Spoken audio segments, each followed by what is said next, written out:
Welcome to the Black Country Business Podcast. We are your coaches in business success, specifically to the Black Country, Lewis Haydon and Andy Hemming. So today, guys, we're going to be interviewing Corin Crane, the Chief Executive of the Black Country Chamber of Commerce, and we're going to discuss the impact coronavirus has had on Black Country businesses and also what has really worked in helping businesses survive and grow during these times.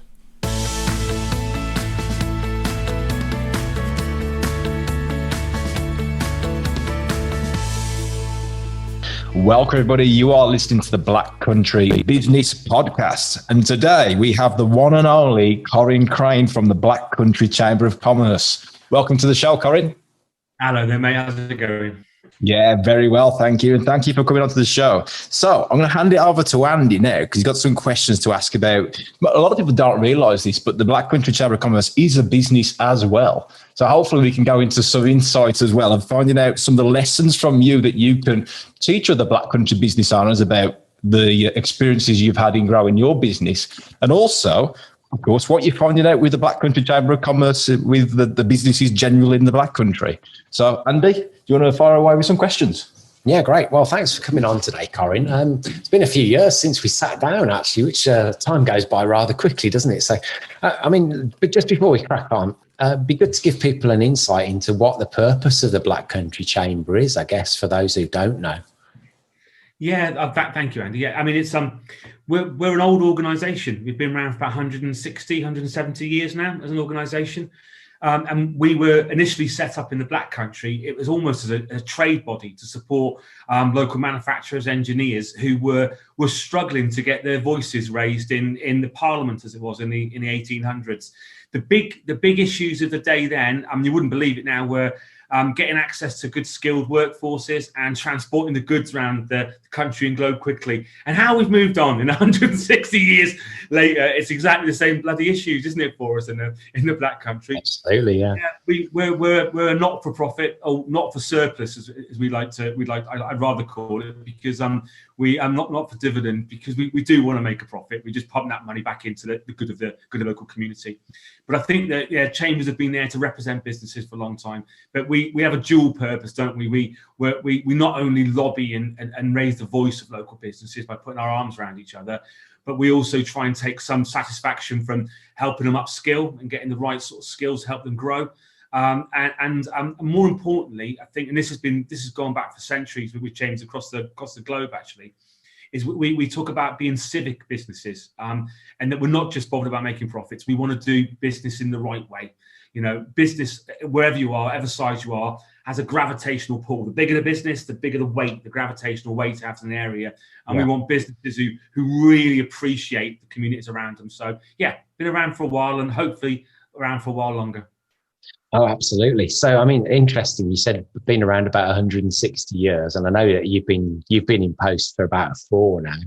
So, the strength of 160 years could also be the weakness, can't it? Mostly our strengths are our weaknesses. So, what have you noticed? What changes have you had to make as a result of maybe that's 160-year heritage to bring it into today and to take it forward into the future? Yeah, well, I think chambers, if you don't really scratch beneath the surface or work with chambers regularly, they come with a certain set of I don't know, people have a perception of what chambers might be, and it tends to be quite wealthy, white industrialists, sort of private dinners, not necessarily the most relevant organisation. And certainly when I took this job on, I'd never even been a chamber member before. I was chief executive of a local enterprise partnership beforehand. And I was approached about the job. I did a lot of research on it, and I love the Black Country. I've worked in and out of the Black Country for the best part of 15 years now. The challenge was, and I came with a very clear vision that if I could do it, I wanted to completely turn the business around, so that the board who appointed me were most concerned that it was making a loss and it needed to make a profit. Commercially, it needed to be a success. But I was happy to look at that. Absolutely right. You know, all businesses should be focused on that. But I really care about the way that we do business, you know, about how you make it modern and dynamic and what it looks like, and about how it seems fit for the future. So the changes I made were commercially. We changed a lot of our products and our membership model around. A lot of the staff needed to work in different ways, and that meant we lost about a third of our staff when I first started, which was a big deal. People leaving, new staff coming, but most of all, we started to re-examine what the future of membership organisations were as well. So globally, membership numbers are dropping all across the globe, so how you stay relevant is a real big deal. So on those three areas, about relevance, about the commercial model, and also about actually how you do business was my three big tasks. Okay, I mean, it's really interesting, isn't it? Because we're here talking about a membership body to serve a community, and you rightly said, it's not for profit, but equally, it's not for loss either. So it's interesting because there's kind of a dual track here, isn't there? There's the purpose of the business, but then there's the business itself. And actually, that's where we can draw the similarity from what we're talking about with most of the listeners here, because actually what you're talking about is relevancy to the marketplace. You're talking about having the right people on the bus who are aligned with your vision, who share the culture of where you want to take this. And, most of us find that actually there are some people who don't want to come on the journey, that we have to swap some of those people out to get those aligned people who share the culture, share the values, share the vision for the business, and kind of the profit or not for surplus or whatever you want to, whatever's relevant to your business is kind of the tangential result of serving the marketplace in the right way. So that's kind of what I've heard you just say. Yeah, I'm absolutely right. I mean, and that's as a chief executive, I've got eight board members that I have to convince on a regular basis that I'm the right person to lead the body through from a commercial perspective. Because as you know, most boards they want to look at the P&L, don't they? They want to look at the numbers on a spreadsheet. All the fancy things I can be doing, and all the. I mean, I'm a great orator and I'm very enthusiastic, and I get people along with me quite a lot of the time. But they'll spot the BS in that in a second at the board level, don't they? And they just want to see, all good intentions, Corin, what does that look like on the bottom line? And I think especially in the Black Country, people are particularly adept at spotting the BS, aren't they? Absolutely right, and they were not afraid of telling you that as well when you're doing right. It. But you look at our model. Probably 15, 20 years ago, a majority of membership organisations like ours, money would have come from membership fees. Nowadays, it's about a quarter, about 25%, between 20 and 25% of our overall revenue comes from membership fees. So we have an expectation that we're bringing in money from a whole different bunch of areas. And as in all good businesses, if you are tied to one model, then you're not particularly sustainable, are you? Because if there's fluctuations in that, as we are seeing during another recession at the moment, if you haven't got other areas of revenue to fall back on, then you fold as a business. And when a business like ours that has got more importance than just to our own business, to hopefully the health of others, it's really important that you're sustainable. Yeah, it's interesting, isn't it? Because I mean, what we're saying here is that as a lot of businesses have had to do, more recently, I suppose, and I'll come to that in a second, there's a lot of pivoting required in terms of what used to work might not necessarily work now, and probably definitely won't work going forward. So, unless we've got a line of sight as to what becomes relevant in the marketplace, then our business starts to become a bit obsolete, really. I mean, I've talked a lot about amplification over the past 6 or 7 months with all my clients, really. And what I mean by amplify is that when economic circumstances, abnormalities, let's call them, present themselves, what I tend to notice is that behavior amplifies. So people who procrastinate normally procrastinate more. People who are uncertain become more uncertain. And conversely, people who tend to spot opportunities spot more opportunities. So things tend to gather pace, whether that be the slowing down pace or the speeding up pace, one of the two. Both choices are available. So I just wonder what pivots you've had to make in the chamber over the past 6 or 7 months to increase that level of relevancy for you and your members. I mean, I guess like on two levels again, what our members want us as a business. As a business, when I started work, I wrote a 3-year business plan, a little bit naively, because I probably didn't know chambers as well as I could have done when I first started. But it was a good plan. We refreshed after a year, but it's a good 3 or 4 year little strategy that about how we get back into surplus as an organisation. And our KPIs around that were about staff satisfaction levels, member satisfaction levels. We had some really clear KPIs that we set the business to, and then I built a team around that. We did a lot of recruitment. People moved on. We got with the board, got behind it, did a load of work around that, and up to March. We had a plan to be in surplus at the end of last financial year for the first time in nearly a decade. And this year we were profiled to make quite a big surplus. Again, that money goes straight back into the members again, so we're not for dividends. But that's what happened in March, and we ended up being in the black by about a couple of grand. It's our AGM in a few weeks, so we're working the final figures out now. But oh my God, this year we're going to make a big loss again. And it almost feels like you've stepped back. All the hard work, your business plans come together, all the things you said was going to happen, more or less have happened. And it was a real moment in March. And it took a lot of wind out of a lot of people's sails when you realise, oh man, this is the big deal now. So one of the things we did really, really early doors in March, we gave all our members 3 months free membership. And that cost us £150,000, which is it's a big commitment. But you know what? We had some money put by for these sort of things, and there's no more this sort of thing than this, is there? In all fairness, so what we've had to do, you can be deflated, or you can get out and start punching again, can't you? Yeah. So we just again changed our business model around. We channel shifted, put our events online. We stepped up, as hopefully most of our partners would agree. We were genuinely leaders in the Black Country on bringing all the agencies together, the IOD, CBI, the local authorities. Put regular meetings in with them. We drove it forward. Campaign with government. We brought some new staff on with IT skills we didn't have before around online events. We put our really good magazine, Prosper magazine, that we'd relaunched all online and made that really accessible. And then what we said was, do we just do it for lockdown or do we do it permanently? And we thought, you know what? This is the way forward now, isn't it? There's no good just mucking around. So all the changes to modernisation have been really, really good. And hopefully that's what we've encouraged our members to do as well, to look at the marketplace, not to be downbeat by it, accept that maybe your revenue might be down a little bit this year or might be different, but there's still opportunities in the marketplace, but you've got to behave differently to get hold of them, because you can't carry on with the same behaviour in such a changed world, I don't think. Yeah, I think that's absolutely right. I mean, I was reflecting on this with a couple of clients earlier in the week, last week rather, and I was looking at the way that I dealt with this compared to the recession. When the recession came along, I was 1 year into my business. I allowed my head to fall off. It cost me a lot of money.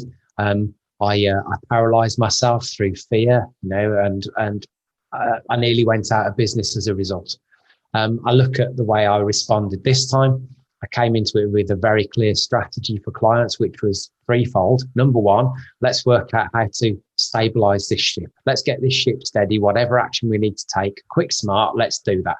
Number two, chances are you're going to have your team going remote. So let's work out a great communication strategy to keep them informed, well informed, because we know what the news is like, aligned and on track. And then number three, let's work out the opportunities, because they're always there. And kind of without exception, all the guys that we work with are coming out stronger as a result. We just had to make some changes as a result in the intervening period, which is pretty cool. So, I mean, what I find interesting, though, is with the benefit of hindsight, because there's always some great learnings, aren't there, in just hindsight. Well, that's what we would have done. Okay, how are we going to behave differently next time? So you're running a £2 million business. What's your benefit of hindsight? What's your biggest learnings out of the past 6 or 7 months? And what would you do differently if it happened again? Yeah, I think there's not much I'd do differently if I'm perfectly honest. I think I thought we were fairly IT literate as a team of people than probably we were. I think that's the reality, and I think some of our systems that we assumed would transfer very quickly in a new world didn't probably as quick. That was one thing. but other than that, I think we did okay. We did okay with it all, and I think we because we've done so much work the previous 3 years on stripping all the surplus out of the business, getting the right people in the right jobs, having a very clear focus on what our product was. I think that we were in a fairly good shape for it. But so not so much stuff that we'd have done differently, but how we did things probably would have changed. So we do two really big major things. Our business festival, which hopefully you know about, the Black Country Business Festival, massive, really massive, global reach now. It's getting all over the place, huge amount of coverage, from press absolutely everywhere. That was in May. So we made a really quick decision to push that back to October. And then really about 3 weeks before it went ahead, we had to say, and again, new restrictions are coming into place. So what we thought would be physical wasn't, so we moved very quickly. That was all right. It worked out really, really well, but it was a bloody hard slog. And next year, what we'll do is we'll start on the point most of it's virtual rather than most of it's physical. And last Friday, we had our Business Heroes Awards as well, which was a real hard, and that's normally our big glittery business event, with like 500 people in the room, all black tie. Sticking that online was really, really brave and hard. It'd be easier just to cancel it. But we didn't. We want to still make sure we're shouting about the Black Country. So I think it's not so much about what we'd have done differently, but I think we could have been smoother in the transition online, I think. And I think that's probably a lesson we've all learned, I think.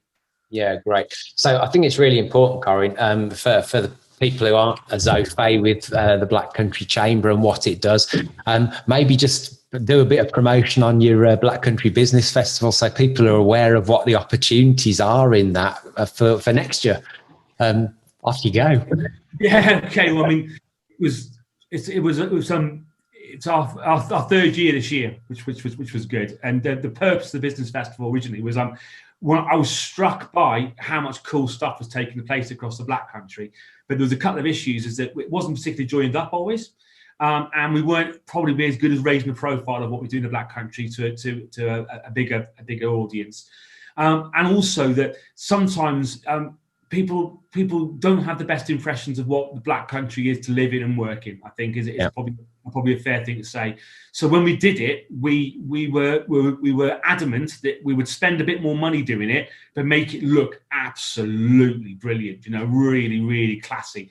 So all the videos, the marketing around it, everything about it would look spot on, so that we would get big sponsors, but it had a national feel. And ideally, it was this idea of businesses talking to businesses for 2 weeks.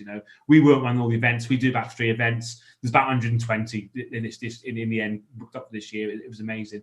But the idea of the Edinburgh Fringe Festival, we create an umbrella where people put events underneath it. And it's been massive. It's got bigger and bigger and bigger and bigger. I mean, and this year when we did it online, 60% of attendees, all online attendees, came from outside the West Midlands. So all of a sudden now people are talking about the Black Country Business Festival as something that they need to run events in. And what we've done is just been, I love it. I absolutely love it because it's got a life of its own now. And almost, I'm quite an energetic bloke, I guess. But, the first couple of years, it was very much about me sort of banging everywhere, shouting about it and getting on radio and TV and talking about it. But actually now it's just got a life. So it lives way beyond any energy I have to put into it. So it's just brilliant. And for us, what a vehicle. And I say us, I mean the Black Country Business and not the Chamber.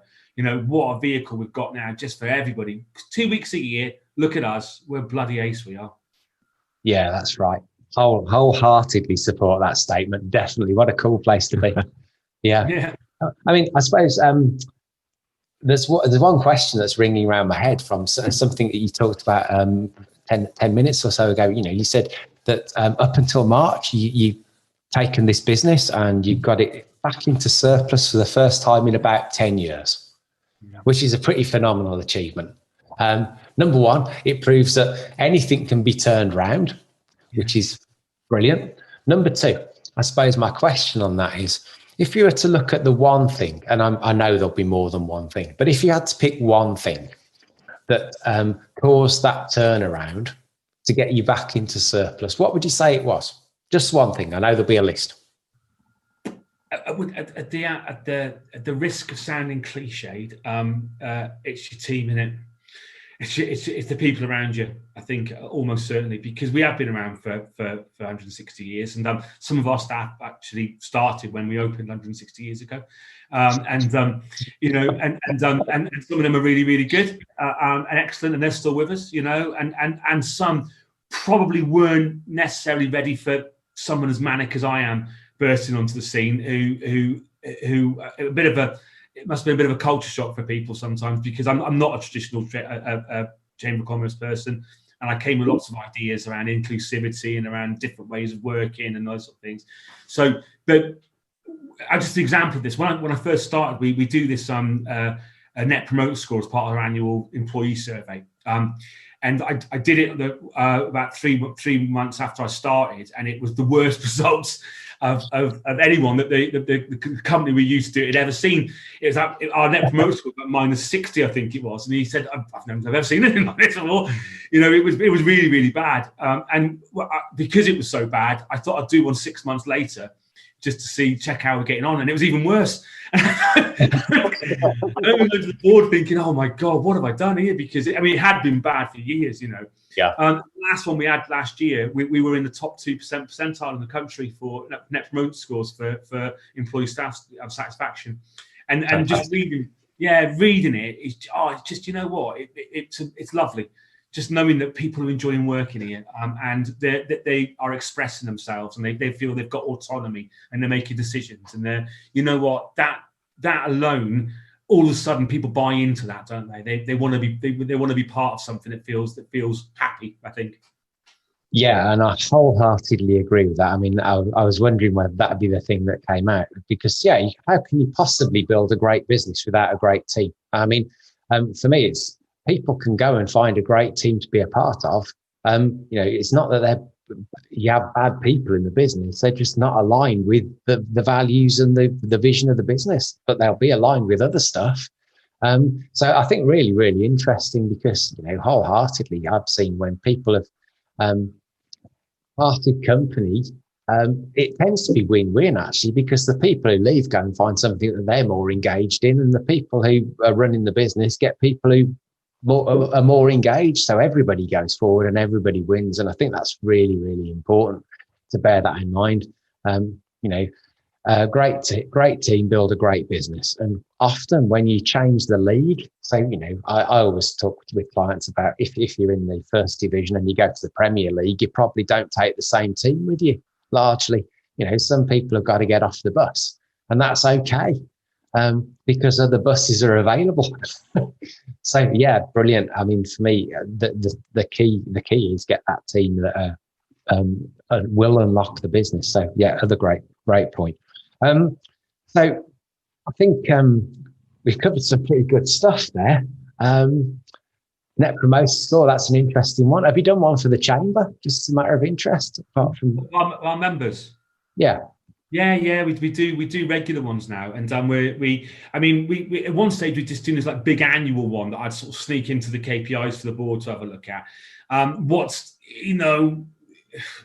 They are what they are. As long as you can spot trends in data, they're useful. Yeah. That's the reality of it. Just saying we've got 60% one year and 30% another doesn't really mean very much year on year. But more so now, particularly with our online activity, we're getting constant feedback all the time on it and everything we do. And I think that's it has less headlines in it, but it's more useful to run your business with.